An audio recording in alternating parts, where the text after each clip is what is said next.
My name is Virginia Ellis. I'm 29 years old. And this is the story of how I walked away from the people who gave me life because they spent that life treating me like a servant. If someone ever asked me when I first realized I was nothing more than an accessory in my own family, I wouldn't even need to think. It wasn't some subtle build-up. It was the day I turned 7. Before that, my childhood in Tacoma, Washington, was like something out of a Hallmark card. My mom used to braid my hair each morning while humming to James Taylor. My dad would lift me onto his shoulders at Point Defiance Park every weekend, pretending I was queen of the sea lions. I remember taping my stick figure drawings to the refrigerator and watching them stay up for days like museum pieces. Then my brother Dylan was born. From the moment he entered the world, something shifted in the air, as if my parents were holding their breath, waiting for their real child to finally arrive. Suddenly, everything I did was either ignored or minimized. My 7th birthday? I had begged for a lavender bike with silver tassels. I'd drawn it, cut it out, taped it to the bathroom mirror so my parents would see it every day. When the big day came, I opened box after box, all dresses and flashcards. No bike. My mom smiled and said, "Oh, sweetie, bikes are expensive. Maybe next year." 3 weeks later, Dylan got a brand new tricycle. Just because, according to Mom, he needs help with his coordination. I stared through the window, watching Dad teach him to ride. He had never done that with me. I wasn't jealous. I was invisible. That was the beginning. Every certificate I brought home, every school award, every milestone, met with a nod, or worse, with a shrug. But when Dylan stacked 3 blocks into something vaguely resembling a dog, they acted like he was Einstein reincarnated. One day in 5th grade, I placed first in the regional spelling bee. I rushed home with the ribbon and a shaky heart, desperate to hear someone say they were proud of me. Instead, my mom looked up from her crossword and said, "That's nice, dear. But Dylan's having a hard week. Be extra gentle with him." I think something inside me cracked that day, a quiet realization that my accomplishments were just footnotes in Dylan's autobiography. As I got older, the expectations piled up. Dylan could do no wrong, and I was expected to clean up after him, sacrifice for him, and pretend it was all normal. At 14, I got my first part-time job at a little bookstore near the high school. I wanted to save up for a camera. I loved photography, capturing light, movement, emotion. For once, I wanted something that was mine. But after my 3rd paycheck, my mom pulled me aside in the kitchen. She was smiling in that dangerous way, the kind of smile that always meant you were about to lose something. "Virginia," she said, "your brother wants to take guitar lessons. They're pricey, so your father and I have decided that you'll give him half of your wages." I stared at her, mouth dry. "But I earned that. And he's your brother. Family supports each other." So I gave up the camera. Gave up a piece of myself. This wasn't a one-time thing. It became the pattern. Dylan took. I gave. He borrowed, without asking, my iPod, my makeup, my favorite hoodie. I once caught him giving my laptop password to a friend so they could cheat on an assignment. When I told my parents, my dad said, "He's just a kid. You're the responsible one." By the time I was 16, my bedroom had become more like a halfway house for Dylan's bad behavior than a place of my own. And the worst part? I started to believe them.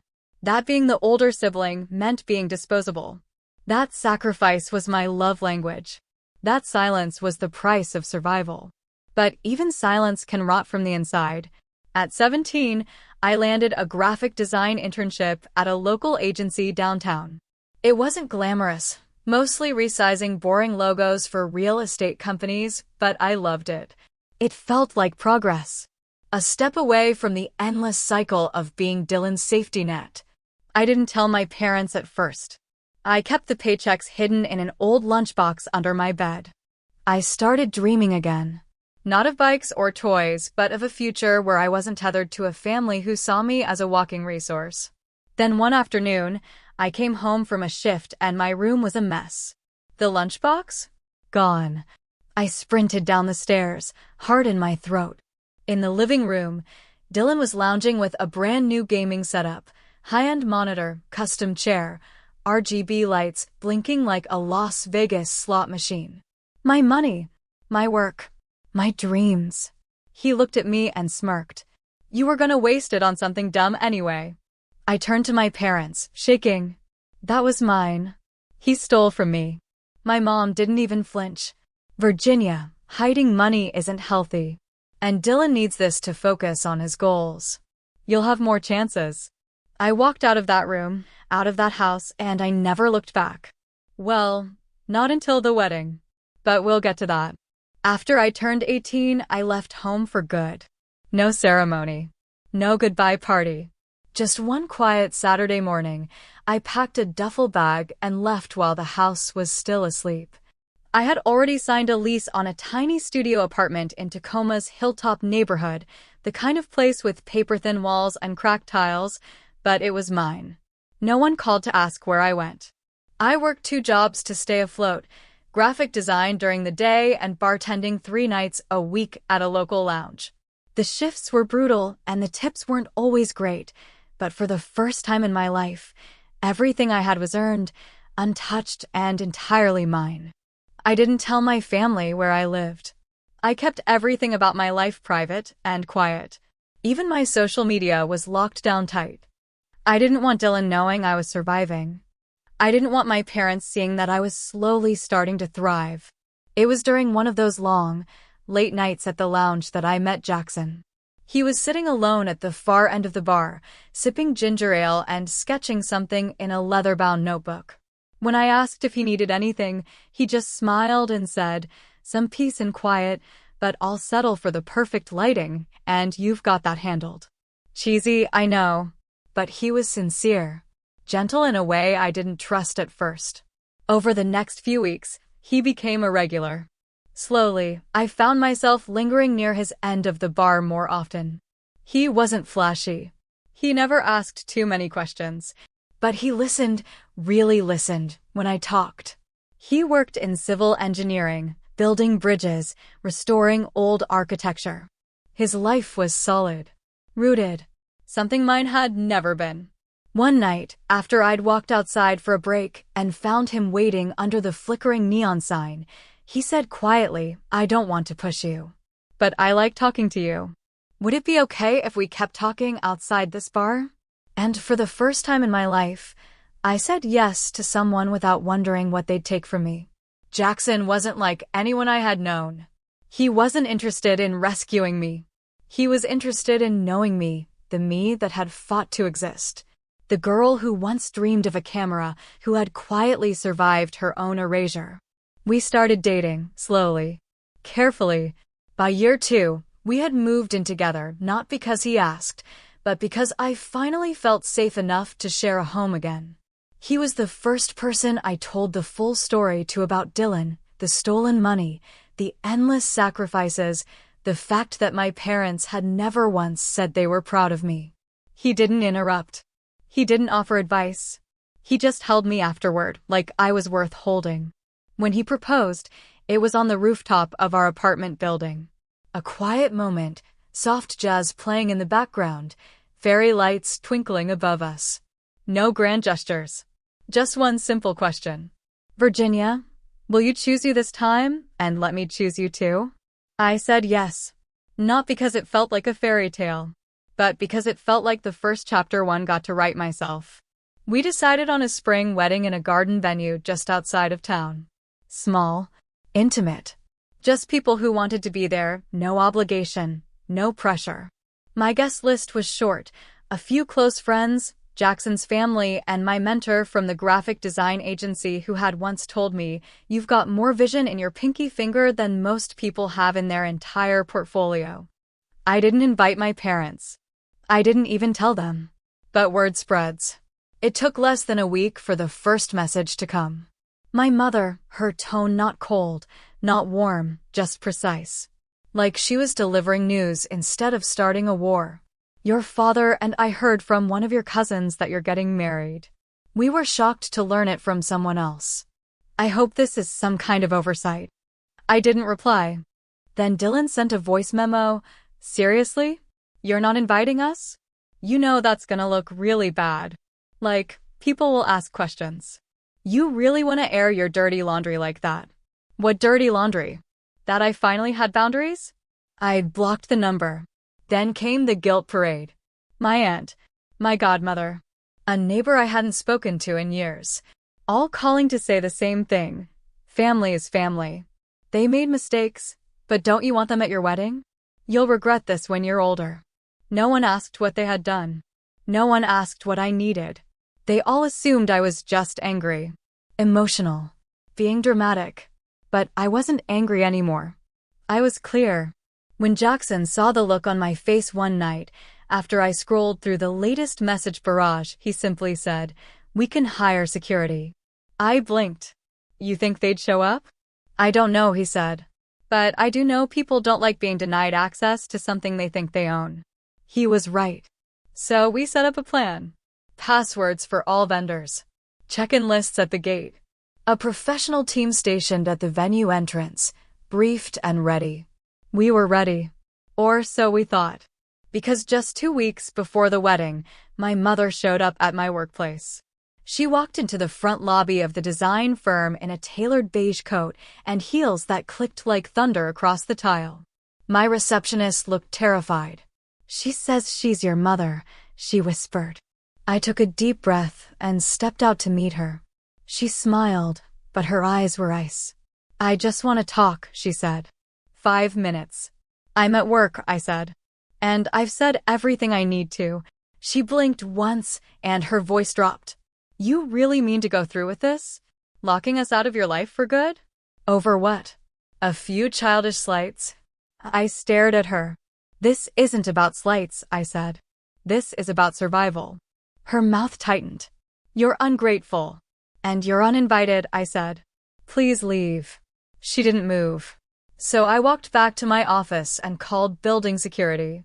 It was the first time I'd ever chosen myself in public. It wouldn't be the last. 3 days after my mother stormed into my office, the smear campaign began.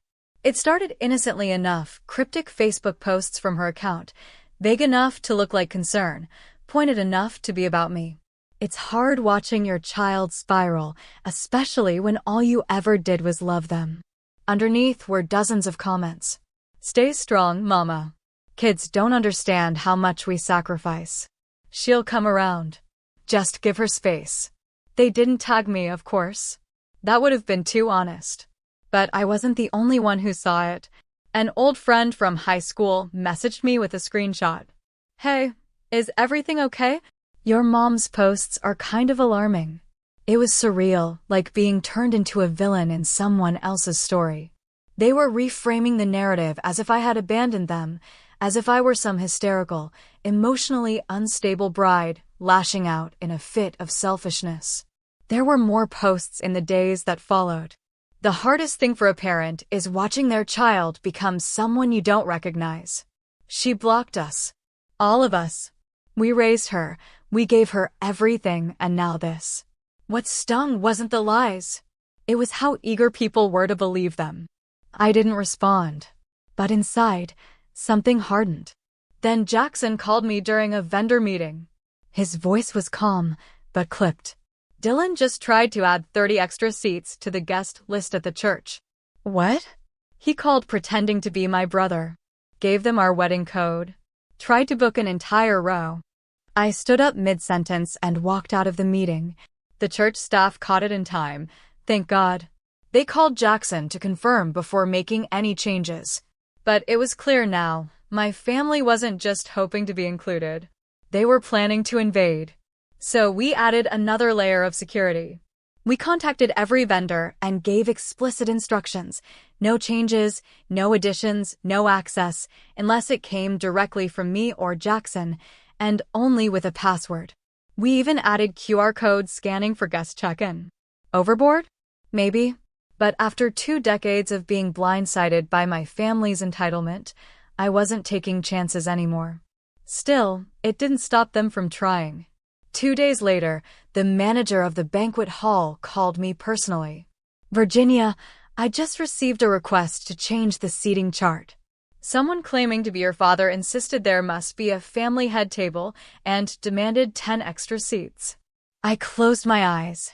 Thank you for calling. Please disregard the request. There was a pause. Are you safe? She asked gently. I am now, I said. But the final straw wasn't a phone call. It wasn't a seating chart. It was an email. Anonymous sender. Subject line: Family is forever. The message was short, but terrifying. You may think you've won. But who do you think you are to deny the very people who gave you life? It'd be such a shame if your wedding became a scene. Attached was a photo. Me and Jackson. At the wedding dress fitting. Taken from a distance. Clearly without our knowledge. The angle was tilted, grainy, but unmistakable. Someone had followed us. I sent it to Jackson immediately. He called me within minutes. We're done playing nice, he said. I'm getting the lawyer. By the end of that day, legal paperwork was drawn. A formal cease and desist letter was emailed to my parents, with copies sent to Dylan. The message was clear. Any attempts to interfere with the ceremony, digitally or physically, would result in a restraining order and criminal charges. We didn't hear back. Not directly. But mutual acquaintances started texting again. People I hadn't spoken to in years. I heard your parents might not be allowed at your wedding. Don't do something you'll regret forever. They're heartbroken, Virginia. You should talk to them. You only get one family. I used to flinch at messages like that. Now I just deleted them. These people didn't know my history. They didn't see the years of small, bleeding wounds I had covered up with a smile. The worst were the ones who said they just did what they thought was best.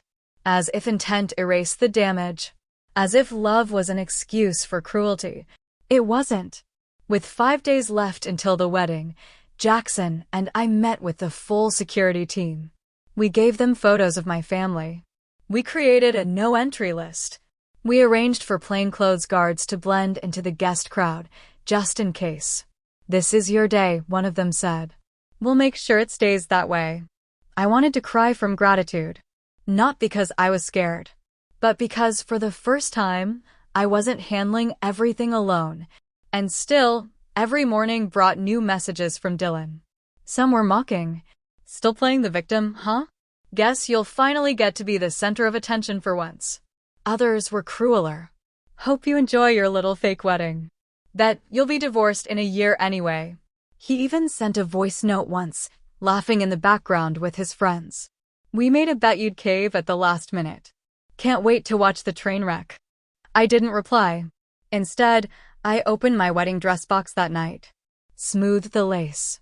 Ran my fingers over the fabric. I wasn't just preparing to walk down the aisle. I was preparing to walk away, forever. Let them call it cold. Let them call it ungrateful. Let them stand outside and scream. But this time, they would not be getting in. The morning before the wedding, Seattle was quiet. Gray clouds blanketed the sky, but they didn't threaten rain, just that gentle, overcast light photographers dream about. I sat by the window with a cup of jasmine tea, watching people go about their lives on the street below, unaware of the storm that had tried to swallow mine. Inside, the apartment buzzed with activity. Jackson's mother was finishing up flower arrangements. His sister laid out custom gift bags for guests. His nieces darted between rooms, giggling, trying on pearl-studded headbands. It was chaos, beautiful, loving chaos. The kind I had never known growing up. No one questioned my choices. No one asked where my parents were. They just smiled, hugged me, and asked if I was excited. And I was more than I ever thought possible. But beneath the excitement, there was still a quiet steel in my chest. Because I knew they weren't done. That evening, just before the rehearsal dinner, I received one final message from my mother. No pretense this time. No manipulation wrapped in civility. If you lock us out tomorrow, you'll regret it for the rest of your life. Everyone will know what kind of daughter you really are. I won't be responsible for what your father or Dylan might do. I stared at the screen. I didn't feel panic. I didn't feel guilt. I felt nothing. I showed Jackson. He didn't speak, just handed me the phone to forward it to the lawyer. Then he pulled me close, kissed the top of my head, and whispered, "Let them come. We'll be ready." And we were. The day of the wedding dawned like a gift. The rain stayed away. The wind was gentle. And for once, I didn't feel like I had to earn the joy waiting for me. The garden venue was nestled between tall evergreens just outside the city. White chairs lined the aisle. A string quartet played quietly under a cherry blossom arch. Every detail was intentional, elegant, intimate, and untouched by the chaos my family had tried to inject. Guests arrived early, smiling, dressed in pastels and navy suits. There were no awkward glances, no whispers. Just warmth and love. I watched from the bridal suite as the final preparations were checked off one by one. Then the head of security knocked. "Miss Virginia," he said softly, "they're here." I stood. I already knew who he meant. He led me through a side hallway to a discreet window near the entrance. I didn't need to hide, I wasn't afraid. But I wanted to see. There they were. My mother, in her favorite teal silk dress. Pearls. Heels. A pristine blowout. Her expression tight-lipped and expectant. My father, in his gray suit, the one he'd worn to funerals and family reunions alike. His hands shoved deep in his pockets like a man bracing for a courtroom battle. And Dylan, hoodie, baseball cap turned backward, chewing gum like he owned the place. No attempt at respect. No effort to dress for the moment. Just swagger and entitlement. They stood at the entrance, speaking with the security staff. My mother gestured furiously toward the clipboard. I could hear her voice through the glass, slicing the air. "We're the bride's family. This is ridiculous. Who do you think paid for her first pair of shoes?" My father chimed in, his voice gravelly. "We demand to be let in. This is our daughter's wedding." And Dylan, ever the provocateur, leaned against the fence, arms crossed, and yelled just loud enough for nearby guests to hear. "Guess money can buy a wedding, but not class." The head of security turned to me. "Do you want us to escort them off the property?" I looked at Jackson. He had appeared beside me, quiet and steady as always. He took my hand. "It's your call," he said. "Whatever you choose, we'll back you." I didn't even blink. "They're not on the list," I said. "No entry." The team moved like clockwork. Calm, professional, unshakable. My mother began shouting. First in anger, then in desperation. "You think locking us out means you win, Virginia? You're still ours." My father raised his voice. "You ungrateful little." Dylan kicked the fence and laughed. "You really think these strangers are your real family? You'll come crawling back." But I didn't flinch. I turned away. I wasn't being cruel. I wasn't being vindictive. I was simply walking toward the life I had built, without them. The string quartet began to play. My heart lifted with every note. I stepped into the garden.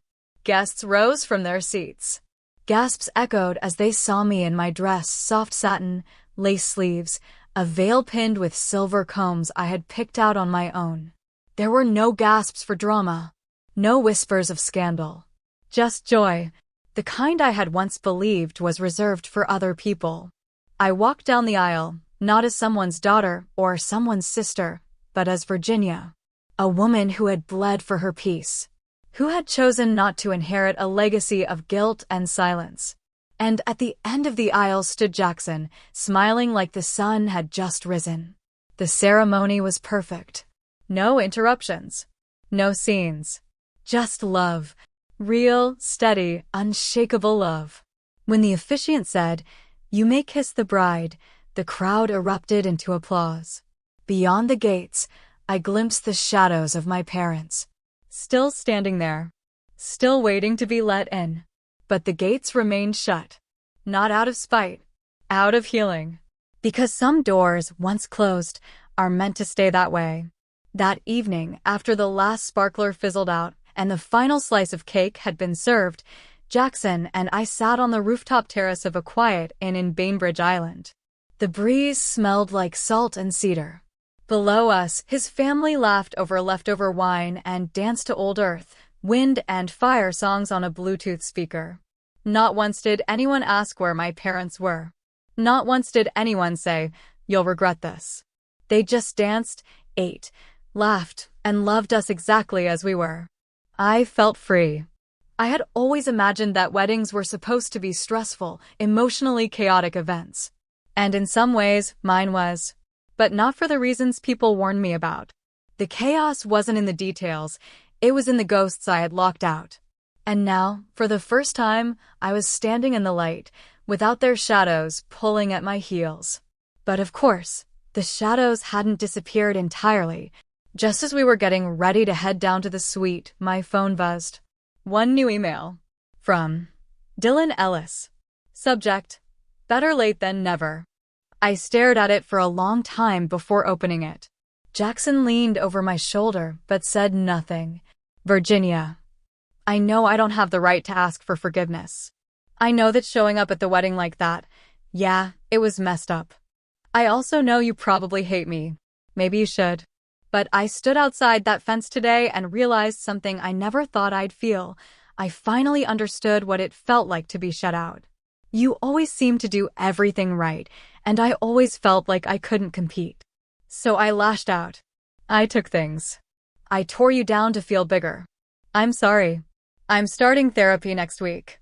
Mom doesn't know. She wouldn't understand. I'm not writing this expecting anything. I just needed you to know.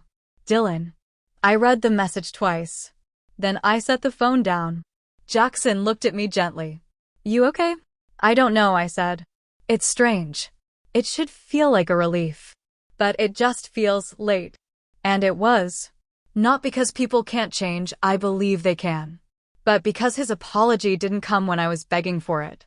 It didn't come when I was crying in the dark over a stolen camera or when I was being told, for the 100th time, to be the bigger person. It came after the gate had closed. Jackson didn't push me to reply. He didn't offer advice. He simply wrapped his arms around me, and we sat in silence while the wind swept through the trees below. The next morning, I blocked the email. Not out of anger. Out of peace. I wasn't waiting for their redemption arc anymore. I wasn't keeping a seat warm at my table for people who had never made room for me at theirs. We left for our honeymoon 2 days later. Santorini. It had been Jackson's idea, cliffs overlooking the Aegean Sea, tiny white houses carved into the hillsides, cafes that smelled of honey and espresso. But when he asked me why I agreed to it, I told him the truth. I wanted to stand somewhere where nobody knew my name, where I wasn't Dylan's sister, where I wasn't the difficult daughter. I just wanted to be. And Santorini let me. We woke up at noon, ate breakfast barefoot on the balcony, took photos for no one but ourselves. We talked about nothing and everything, how we'd raise kids if we had them, where we'd live next, what flowers to plant on our future balcony. We didn't mention my family. Not once. Because I finally understood something I never had before. Healing isn't always about making peace with the people who hurt you. Sometimes, it's about making peace with the fact that they never will. On the third night, while the sun was melting into the sea like a gold coin dropped in ink, Jackson turned to me and said, "You know what the best part of all this is?" "What?" "You finally get to live your story. Not the one they wrote for you. Not the one they tried to edit. Yours." I smiled, tears stinging my eyes. Not from sadness. From release. We stayed on that balcony until the stars came out. When we got back to Seattle, nothing magical happened. The rent was still due. Laundry still piled up. Clients still sent late-night emails. Life went on ordinary, unfiltered. But I was different. And that made all the difference. Coming back from Santorini was like stepping into a different life with the same name. Seattle was still Seattle, moody skies, the scent of espresso on every block, the hum of city buses weaving between old brick buildings. But for the first time, I wasn't dragging invisible chains behind me. My steps were lighter. My breath deeper. The silence from my old family? It didn't ache anymore. It felt earned. Jackson and I moved into a small apartment overlooking Lake Union. Nothing fancy. A tiny balcony, creaky hardwood floors, a second-hand couch we both fell asleep on too often. But it was warm. It was home. And it was ours. I went back to work at the graphic design agency, but I started saying no more often. No to unpaid overtime. No to just one more revision. No to shrinking myself so others could feel comfortable. It felt good. I finally bought the camera I had once dreamed of, the one Dylan stole from me before I ever had the chance. It wasn't about revenge. It was about reclaiming something. I took long walks through the city, capturing quiet moments, a girl reading on the steps of the library, an old couple holding hands in Pike Place Market, the city lights shimmering on wet pavement. One photo, an early morning shot of the ferry pulling out of Elliott Bay, got picked up by a local arts magazine. They reached out, asked if I'd be willing to do a small exhibit. My heart nearly stopped. I said yes. The gallery was a small space in Capitol Hill, modest but full of soul. On opening night, I stood near the back wall, watching strangers stop in front of my photos, lean in close, whispering things like, "She captured something here." They didn't know the girl behind the lens had once been told her passion was a waste of time, that she was supposed to sacrifice it all for a brother who never said thank you. They didn't need to know. I knew.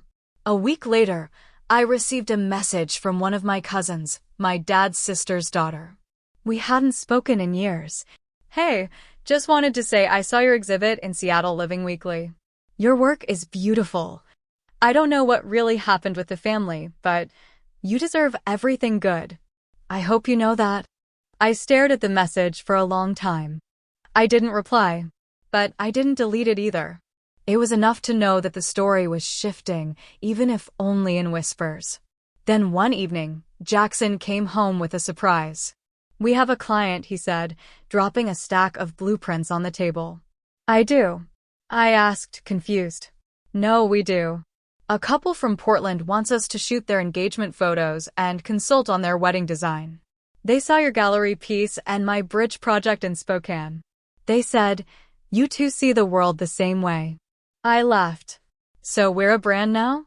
He shrugged, smiling. "Only if you want to be."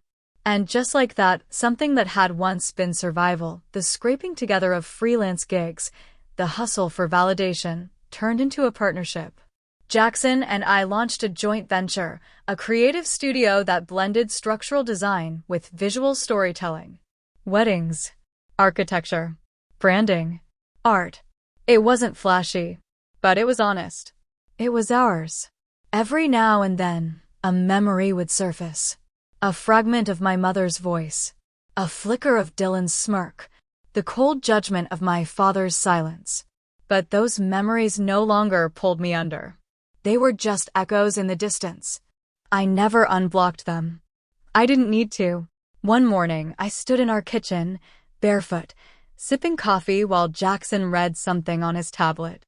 He looked up suddenly and said, "Did you ever think we'd end up here?" I turned toward the window. Sunlight spilled through the glass, painting gold streaks across the floor. A gentle breeze stirred the lavender I had planted in the window box. "No," I said. "But I think it's where I was always meant to be. Because here's the truth they don't tell you about walking away from toxic family.